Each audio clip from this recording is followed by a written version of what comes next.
ગુજરાતનો આવાજ।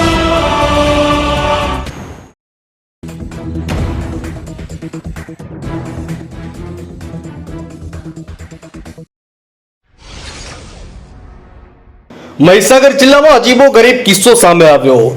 વીરપુરમાં બૈરું કરડવાનો કિસ્સો સામે આવ્યો। વીરપુર સરકારી હોસ્પિટલમાં સારવાર પણ કરાઈ, જેમાં ડોક્ટર દ્વારા ધનુર ન થાય તે માટે દવા પણ અપાઈ। સરકારી હોસ્પિટલ દ્વારા સારવાર કરેલ કેસ પેપરમાં બૈરું કરડી ગયાનો ઉલ્લેખ કરવામાં આવ્યો। કૂતરું, સાપ કે અન્ય પ્રાણીઓ કરડવાના કિસ્સા જોયા અને સાંભળ્યા પણ છે, પરંતુ બૈરું કરડવાની ઘટનાને લઈને અનેક તર્ક વિતર્ક જોવા મળ્યા છે।